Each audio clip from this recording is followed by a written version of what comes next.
Muertos, y hasta encima el llamado Halloween. Acordémonos que nosotros no tenemos ninguna relación de amistad con esas fechas, con ninguna otra. Van a venir, es lo más probable, invitaciones, insinuaciones a que participemos de alguna manera en esas celebridades. Le van a llegar a nuestros hijos tal vez, mediante los vecinitos, mediante los compañeritos de la escuela, mediante los mismos maestros. Es nuestra responsabilidad inculcarles que el Señor rechaza eso, y que voy todavía a añadir algo más a esto que mencionó la hermana Elia y el hermano Salomón. Cuando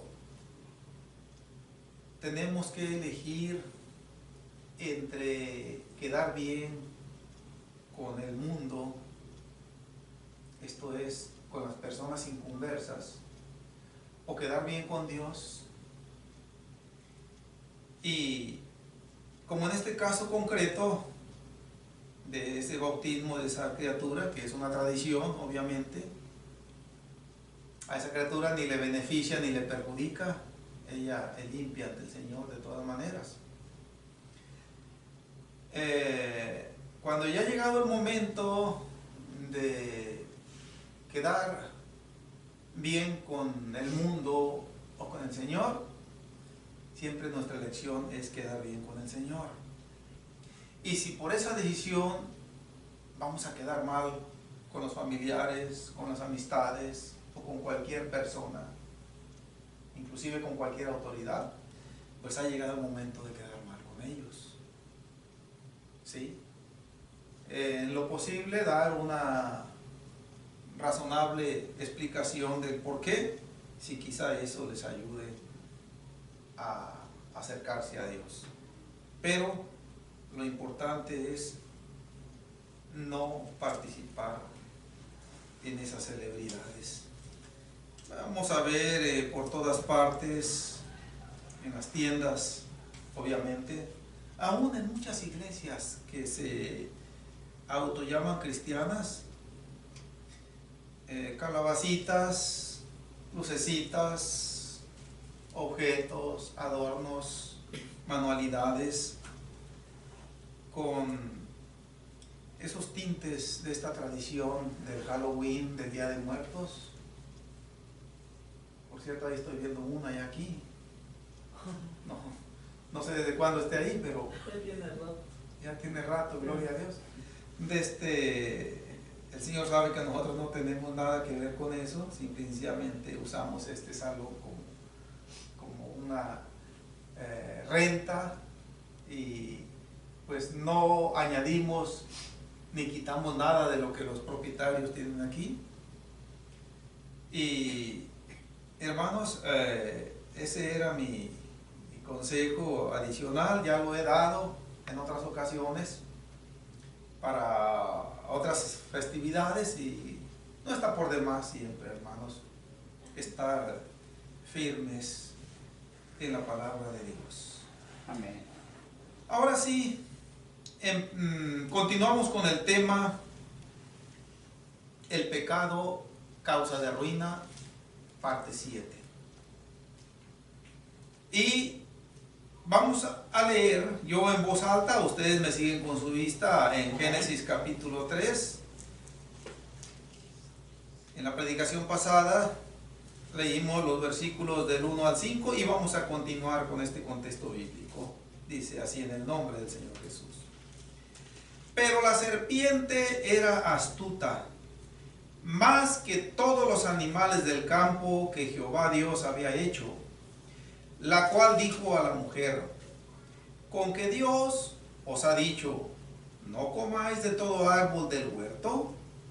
Y la mujer respondió a la serpiente: del fruto de los árboles del huerto podemos comer, pero del fruto del árbol que está en medio del huerto, dijo Dios, no comeréis de él, ni le tocaréis, para que no muráis. Entonces la serpiente dijo a la mujer: no moriréis, sino que sabe Dios que el día que comáis de él, serán abiertos vuestros ojos, y seréis como Dios, sabiendo el bien y el mal. Amén. Tomen su asiento, mis hermanos. Gloria a Dios. Con esta porción bíblica, soy repetitivo en lo que mencioné en la predicación pasada.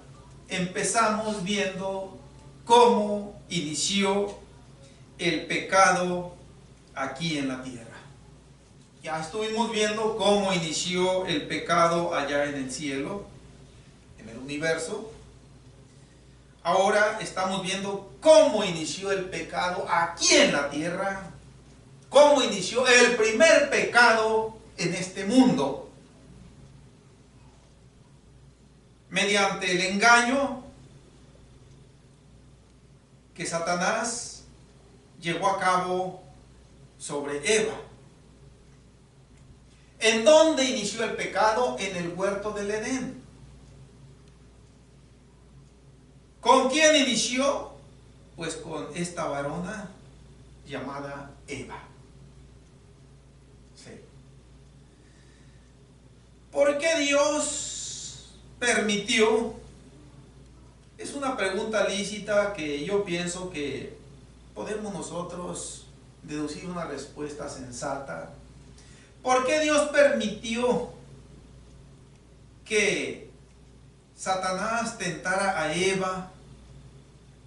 ¿Por qué permitió esta plática entre Eva y Satanás?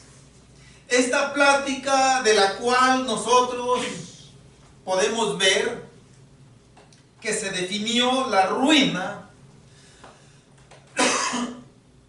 en la mayoría de la humanidad, que se definió la condenación eterna de la mayoría de la raza humana. De hecho, aquí se inició, aquí tuvo su origen. El pecado primero en el universo tuvo su origen en el cielo, y ahí se originó para los ángeles que cayeron. Pero aquí en la tierra se inició mediante esta conversación en la cual Dios tuvo propósitos gloriosos al permitirla. En una mentalidad cristiana descuidada, tibia, nominal, esta conversación debió haberse evitado de parte de Dios. No debió haberla permitido.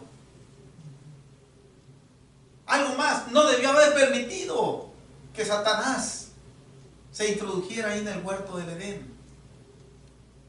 No debió haber hecho aquel árbol del fruto prohibido que puso ahí al alcance y a la vista de Adán y Eva.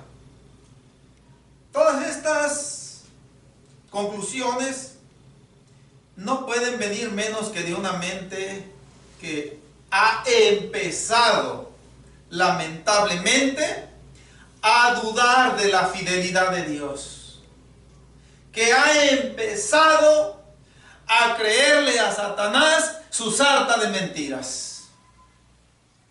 Y yo puedo decirlo, sin que con esto que voy a decir afirme que comprende la respuesta total a esto. Dios, siempre que permite una tentación, que es una de las muchas pruebas que como creyentes vamos nosotros a tener que pasar, Dios nunca las permite o las propicia para nuestra ruina, para nuestra caída, para nuestro mal.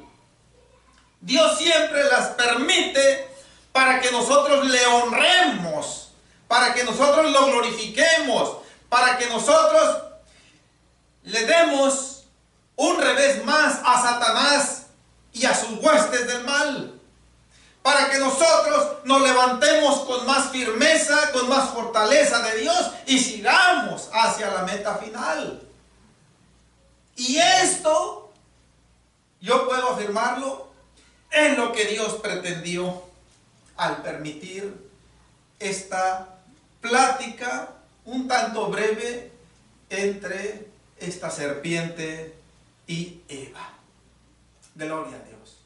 Quise mencionar estas palabras, mis hermanos, porque creo que al tener nosotros estas nociones en nuestro conocimiento nos van a ayudar para nunca ver un despropósito o un actuar equivocado de Dios, pues que Él nunca se equivoca ni en lo que hace ni en lo que habla. Siempre va a ser toda rectitud, toda justicia, lo que Él hace y lo que Él habla. Gloria a Dios. Y esta no es la excepción. Gloria a Dios. Notemos que la pregunta de Satanás que vemos al final del versículo primero, del versículo 1, es una pregunta insidiosa. Es una pregunta que tiende a ofuscar, que tiende a desequilibrar, que tiende a socavar la confianza y la verdad de Dios que Él ha delegado en nosotros para que le sirvamos. Gloria a Dios. Con que Dios os ha dicho, no comáis de todo árbol del huerto, es una mentira a todas luces. Dios nunca le dijo eso ni a Adán ni a Eva. Dios les dijo, y ahí lo tenemos una vez más, lo releemos, lo vimos en la predicación pasada otra vez, en la parte final del versículo 16. De todo árbol del huerto podrás comer. De todo árbol del huerto podrás comer. Y en el versículo 17 les pone una limitante a esa totalidad. Más del árbol de la ciencia del bien y del mal no comerás, porque el día que de él comieres, ciertamente morirás. Yo pudiera decirlo, mis hermanos, que el Señor simple y sencillamente pudo haberle ordenado a Adán y a Eva, mas del árbol de la ciencia del bien y del mal no comerás. Y hasta ahí era más que suficiente. No necesitamos más explicaciones. Pero el Señor, en su carácter tan amable, tan comprensible a nuestra condición, Él da la razón del por qué. Porque el día que de él comieres, ciertamente, esta palabra ciertamente quiere decir, no cabe duda, es un hecho que va a suceder, van a morir. Esta predicación de la palabra de Dios que habían recibido Adán y Eva, directamente de parte de Dios, no daba lugar a dudas de la voluntad tajante y determinante de Dios para sus dos criaturas que había formado. Y por lo tanto, ellos lo tenían bien claro, lo tenían bien definido. Es como, hermanos, si alguien a nosotros nos llega diciendo, como queriéndonos enseñar, como si nosotros no supiéramos lo que se vive en el mundo, lo que se padece en el mundo, la hipocresía, los descalabros, toda esa suciedad. No es malo que te tomes una cerveza, no es malo que te tomes una copita de vino, al contrario, es saludable, se estimula el apetito, entre otras cosas. Mira lo que Pablo le dice a Timoteo, ya no bebas más agua, sino bebe vino. ¿Ves? Esa es la especialidad del diablo. ¿Sí? Pero si a mí alguien llega y me dice, no es malo que te tomes una cerveza, ya hubo quien me lo diga. Mi respuesta es la palabra de Dios. El Señor dice en su palabra que un poco de levadura leuda toda la masa. Un poco de infección espiritual descompone toda la santidad que Dios ha puesto en mí, y por lo tanto una cerveza no solamente es mala, es malísima, es letal para mi vida espiritual. De manera que si alguien te enseñó eso, esa persona es digna de lástima. Máxime si ostenta un cargo de responsabilidad en alguna iglesia cristiana. Por lo tanto, nosotros no tenemos por qué dudar. No tenemos por qué empezar a pensar, a lo mejor este tiene razón. Yo no lo había tomado por ese lado. Hermanos, y esto es lo que sucedió con Eva. Esta pregunta, Eva no detectó de que iba cargada de un veneno mortal. Y que ella tenía que confrontar al enemigo con aquella sencilla enseñanza que el Señor les había dado a ella y a Adán. No comerás solamente del árbol de la ciencia del bien y del mal, pero de todos los demás sí podemos comer. Al parecer, mis hermanos, ella asumió correctamente la defensa, la responsabilidad que tenía. Aunque con esta pregunta no había ya más por qué seguir platicando. Y la mujer respondió a la serpiente: del fruto de los árboles del huerto podemos comer. Hasta ahí era más que suficiente la defensa. No se ocupaba más respuesta. Podemos. Pero Eva continuó dando razonamientos en donde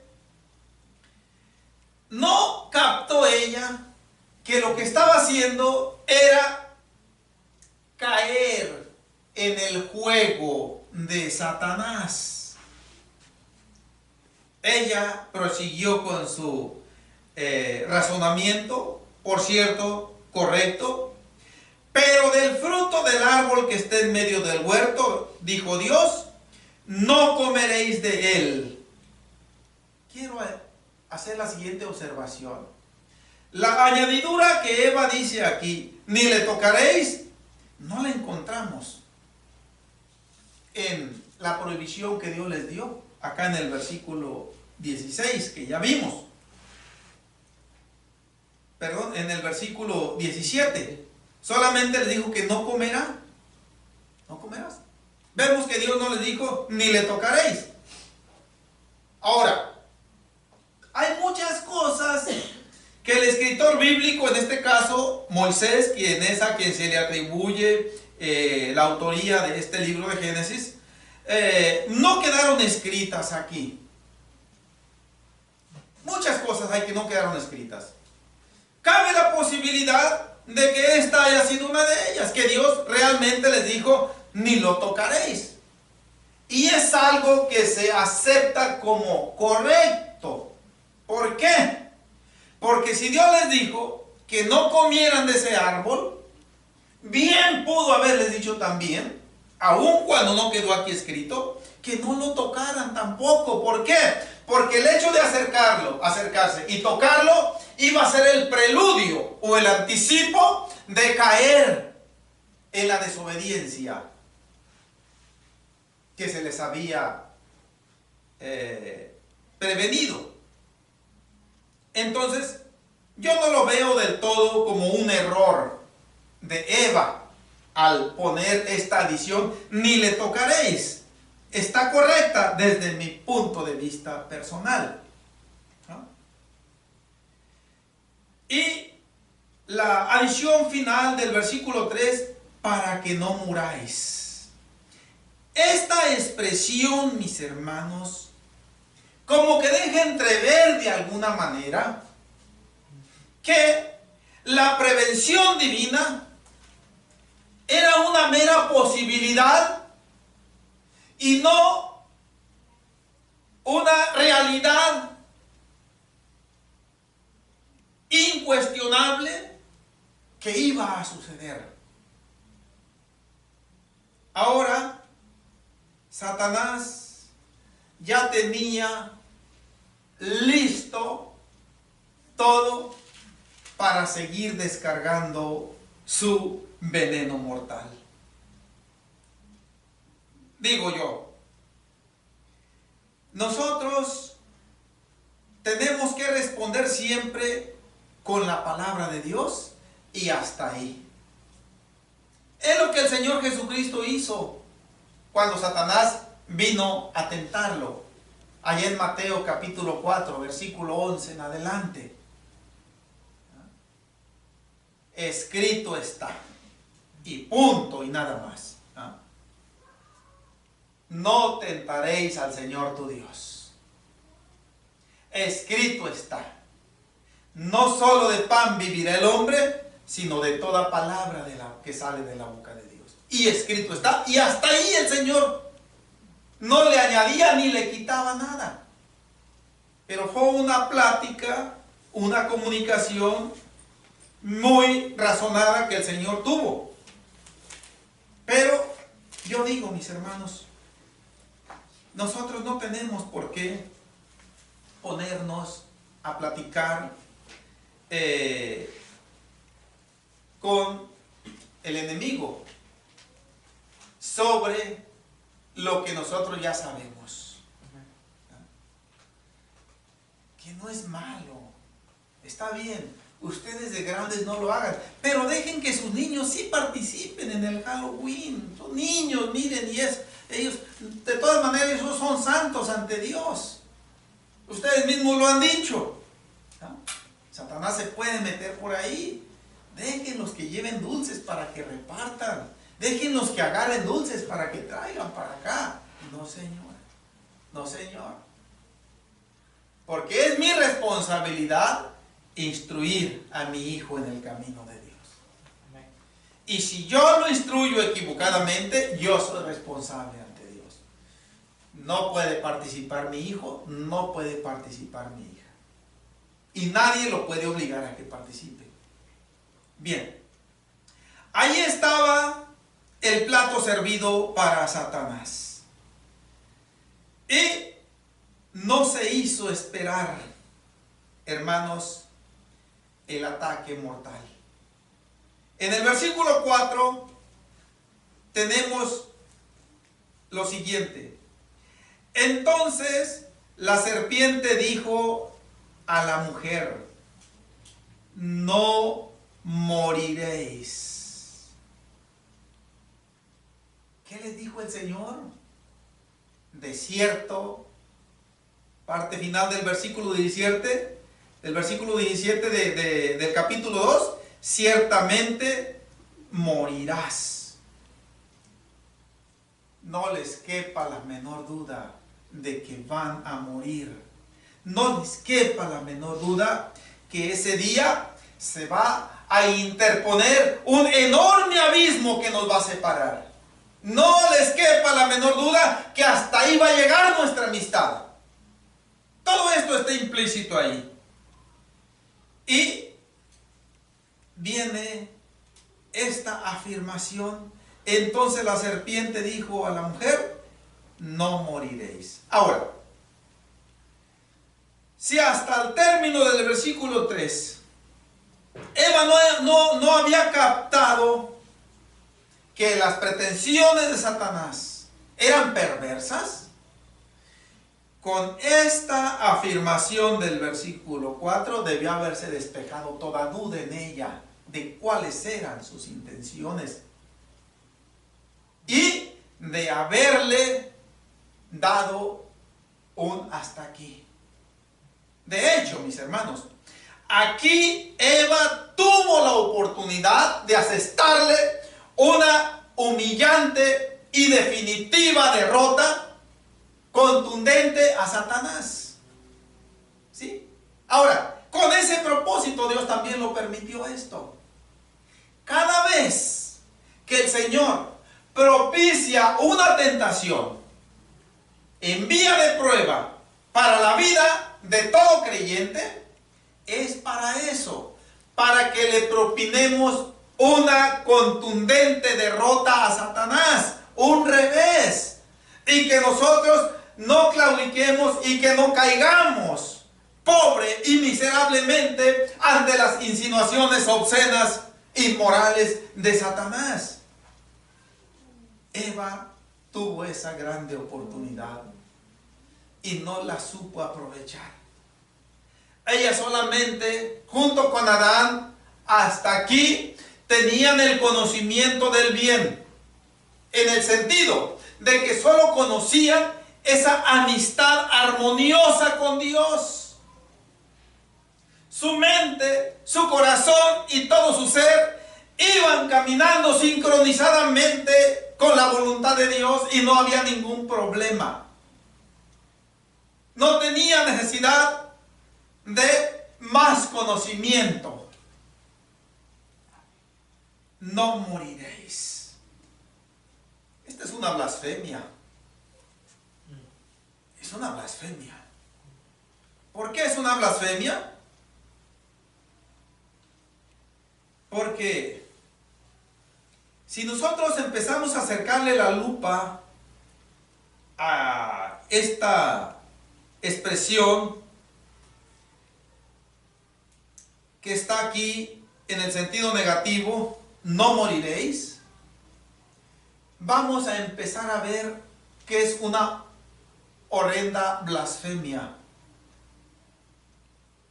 Y vamos a ver que con esta afirmación en lo negativo, Satanás le está diciendo a Eva, está implícito aquí dentro, no es cierto lo que Dios les dijo a ustedes. Pero si todavía seguimos acercándole más la lupa, vamos a ver que le está diciendo a Dios por conducto de Eva. Está diciendo, Dios es un mentiroso, porque les dijo que iban a morir y no es cierto, no van a morir. Hasta el fondo esto está implícito aquí. Una blasfemia, una horrenda blasfemia.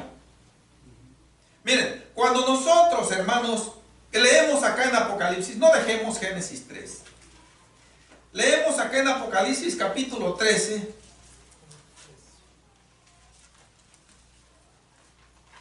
Aquella bestia que el apóstol Juan vio que subía del mar, de 7 cabezas y 10 cuernos, y que viene siendo la Iglesia Católica Romana, encabezada por el Papa.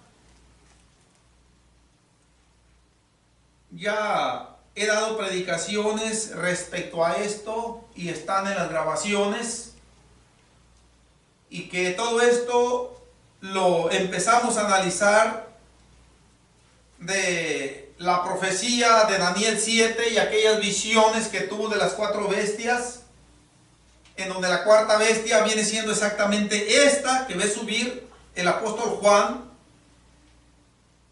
del mar.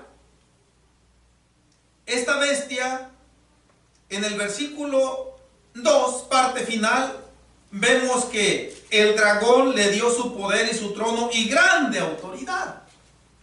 El dragón es la serpiente antigua. El dragón es Satanás. El ladrón es el diablo mismo. Bien. Deposita en esa bestia grande autoridad. Casi pudiéramos decirlo. Le delega todo su poder diabólico para que lo ponga en acción aquí en la tierra mediante el engaño, mediante la traición. Pero en el versículo 6 nos dice, tocante a la bestia, dice, y abrió su boca en blasfemias contra Dios, para blasfemar de su nombre, de su tabernáculo y de los que moran en el cielo. Aquí aparentemente, hasta el tiempo del fin, este ser espiritual va a empezar a blasfemar contra Dios, contra su tabernáculo y contra los que moran en el cielo. Pero no es así. Desde el principio lo ha estado haciendo. Y estamos viendo, volvamos a Génesis 3, y lo estamos viendo, por si acaso no habíamos visualizado esto, aquí, desde la primer plática que tuvo con la primer mujer que existió aquí en la tierra, lo está haciendo, está blasfemando contra Dios. Es demasiado simple y sencillo decir que solamente le está diciendo a Eva, no moriréis. Hay algo más en el trasfondo de esta expresión. Hay blasfemia contra Dios mismo. Le está diciendo que está mintiendo, que es un mentiroso. Y eso, en el entendimiento de todo cristiano honesto, es una horrenda blasfemia contra Dios que va a tener su justa retribución en el día del juicio. Bien, no moriréis. Continuamos en el versículo 5. Sino que sabe Dios que el día que comáis de él, serán abiertos vuestros ojos y seréis como Dios, sabiendo el bien y el mal. Miren, aquí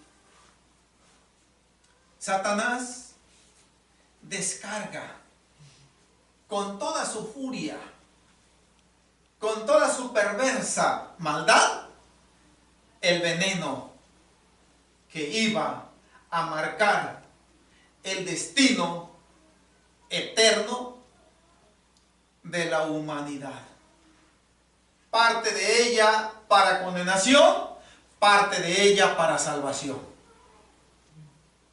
Pero aquí, mis hermanos, está presentando este ser espiritual de maldad, está presentando al Señor ante el entendimiento de Eva, que por cierto ya había empezado a ser trastornado, ya había empezado a ser socavada aquella fe, aquella firmeza, aquel entendimiento que ella tenía desde hacía, puedo decirlo, mucho tiempo, de la veracidad de Dios. ¿Por qué? Porque ellos habían experimentado, tanto Adán como Eva, habían experimentado la fidelidad de Dios en sus vidas. Ellos hasta ahí se habían mantenido a distancia de aquella prohibición. La habían respetado. Como consecuencia, ellos no habían tenido ningún problema para acercarse a Dios, para hablar con Dios, para comunicarse con Dios, para que Dios se comunicara con ellos. Sí.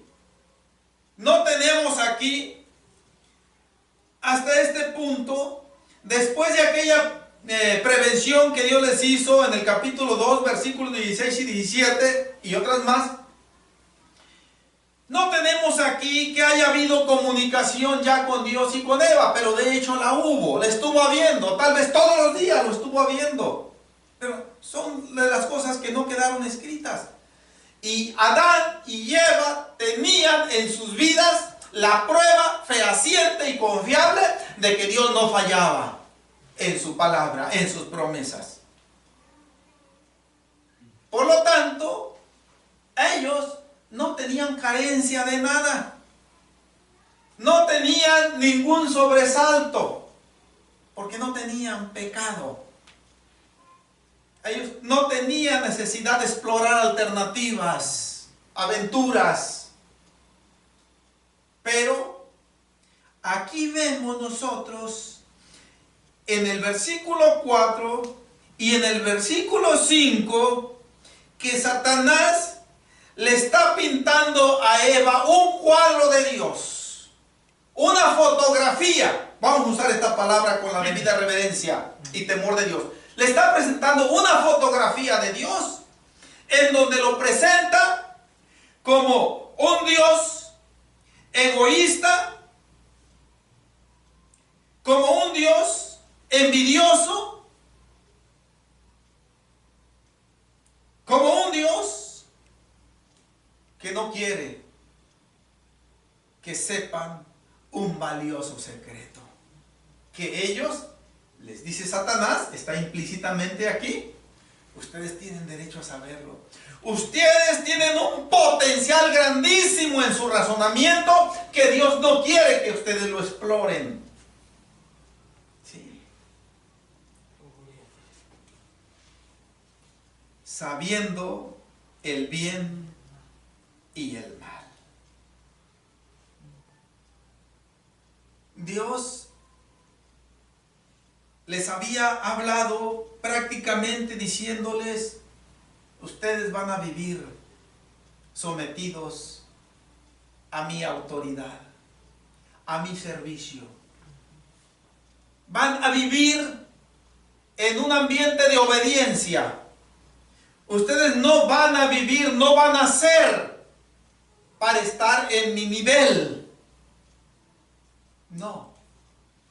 Pero Satanás les dice: ustedes pueden. Cuando les dice: y seréis como Dios, les está diciendo algo más terrible aquí, mis hermanos, que nosotros podemos ver. En otras palabras, les está diciendo aquí: ustedes van a poder vivir sin depender de Dios, porque ustedes van a ser como Él. Entonces, ustedes, ya Satanás lo había intentado hacer, y vemos lo que le costó. Ahora, él está tratando de que otros también tengan esa misma experiencia que él tuvo de fracaso. Y seréis como Dios. En otras palabras, ustedes van a tener la misma capacidad, el mismo conocimiento, la misma sabiduría que Dios tiene. Y al tener ustedes esos mismos atributos que Dios tiene, ustedes van a poder depender de ustedes mismos. Ustedes van a ser los dueños de las riendas de sus vidas. Ustedes no van a ocupar que nadie les diga lo que tienen que hacer. Solitos la van a hacer, hablando en un término del hablar común. Sabiendo el bien y el mal. Hasta cierto punto, esta última afirmación tenía algo de verdad. Sabiendo el bien y el mal. Hermanos, ahí vemos nosotros, por lo que sigue diciendo el versículo 6, Satanás ahí termina de inyectar su veneno.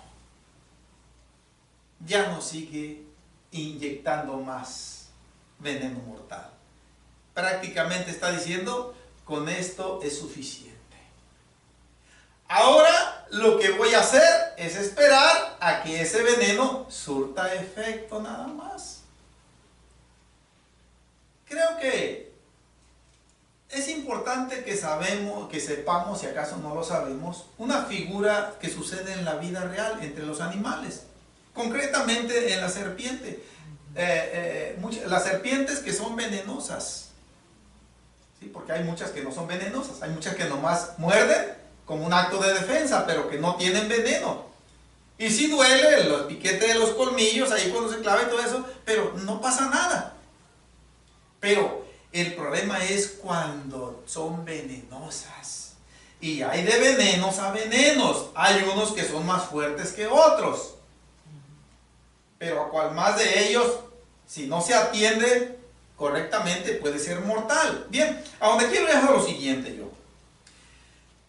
Cuando una serpiente venenosa o una víbora venenosa, como se le quiera llamar, o una culebra venenosa, planifica atacar a una víctima, regularmente lo hace por dos motivos. Uno de ellos para defenderse propiamente. El otro de ellos es para saciar su apetito cuando tienen hambre. Y lo que hacen regularmente, mis hermanos, principalmente cuando tienen hambre, ¿no?, se ponen en un estado de acecho, muy sigiloso, muy imperceptible. Casi que ni siquiera se dé cuenta el animalito. Puede ser un ratón, puede ser un conejo, una ardilla, puede ser una lagartija, un pájaro, etcétera, que ni se den cuenta que está ahí. Ahora, regularmente cuando son venenosas, vamos a suponer que es una rata, y ya que la tiene al alcance, dicen que las serpientes carecen de vista. Normalmente no ven. Se guían por el calor del cuerpo de los demás animales, entre otras cosas. Pero cuando ya tienen a aquel roedor al alcance, en una fracción de segundo se estiran, le inyectan el veneno y se retraen. Y no se preocupan por ahí mismo apresarlo. No. El animalito recibe la inyección de veneno, de momento no surte efecto, y lo que hace el animalito normalmente es corre. Y la víbora o la culebra no se va detrás de él inmediatamente. No. Ella sabe que le inyectó un veneno mortal que va a surtir efecto. Ahora, va dejando una huella el animalito cuando va corriendo, que es imperceptible para el entendimiento humano, pero no para ese reptil.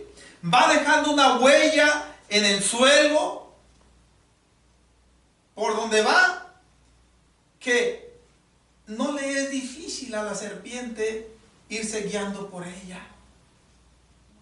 Espera un rato y de rato empieza lentamente a moverse y va, y lo único que hace es encuentra al animalito ya muerto ahí, y con toda calma lo engulle y empieza a comérselo. Es exactamente lo que hizo Satanás cuando, después de hablar lo que leímos en el versículo 5, vemos que ya no le siguió hablando más. Ahora todo era cuestión de tiempo. El veneno había sido inyectado en el corazón de Eva y estaba empezando a surtir un efecto letal, mortal. ¿Por qué? Porque lo que vemos a partir del versículo 6 nos lo está diciendo con toda claridad. Entonces, la mentira básica de Satanás, hablando de este caso concreto y tomando este ejemplo como un punto de partida para toda la humanidad, hermanos, porque esto es la táctica que Satanás sigue usando. Si quizás ha multiplicado, ha añadido otras tácticas, otras artimañas, como dice el apóstol Pablo, pero esta es la básica. Y lo que hace con ella es hacer creer, hizo creer aquí a Eva que Dios y su voluntad no eran buenos. ¿Por qué? Porque les prohíbe que coman de ese árbol del fruto prohibido. Si al comerlo, lejos de recibir un mal, ustedes van a recibir un bien, van a ser como Dios. Entonces, Dios lo que quiere es mantenerlos en la ignorancia. Que ustedes no sepan discernir entre el bien y el mal. Y ustedes tienen todo el derecho a saberlo. Por lo tanto, Dios y sus propósitos no son buenos. Él sabe que cuando ustedes coman de ese fruto prohibido, serán iguales a Él. Y eso es lo que Él no quiere de ustedes. Quiere mantenerlos sumidos en la ignorancia, nada más.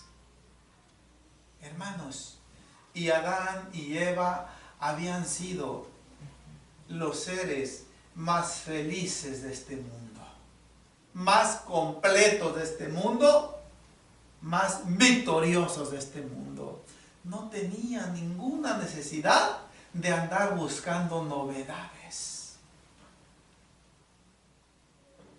Pero el veneno de la tentación había empezado a surtir efecto. Por lo tanto, Satanás sembró 2 semillas venenosas con efecto mortal en la mente y en el corazón de Eva. ¿Sí? Y todo eso lo vamos a ver a partir del versículo 6, que lo vamos a dejar para la próxima predicación. Implícitamente le dijo: no tienen por qué tomar a Dios demasiado en serio. Con todo esto que yo te estoy exponiendo, no deben confiarse de Él del todo. Esto está implícito aquí. ¿Sí? Otra, le dijo, por lo tanto, como una consecuencia, que dudara de la bondad de Dios y de su palabra. Esto es lo que le dijo. Todo esto está implícito en los versículos 4 y 5. Ahora, hasta aquí vamos a dejar la predicación, mis hermanos, el tiempo se nos ha terminado. Pero en la próxima predicación quiero seguir la continuación con 2 objetivos. Para ver cómo es que vemos nosotros con toda claridad cuando el veneno surtió efecto en el corazón y en la mente de Eva. Y cómo ese efecto se repite una y otra vez. Ya no vamos a decirlo en el mundo inconverso, en miles de cristianos que le han sido fieles a Dios durante un tiempo determinado y que se pusieron a hacerle caso a las insinuaciones mentirosas de Satanás. Sí. Pero ya lo veremos en la próxima predicación, hermanos. Podemos cerrar nuestras Biblias. Vamos a hacer la oración de despedida y vamos a orar por Socorro y por Mari, que las dos pues están pasando por aflicción, por pruebas. El Señor las ayude a estas varones, mis hermanos. Amén. Socorro y familia, Mari.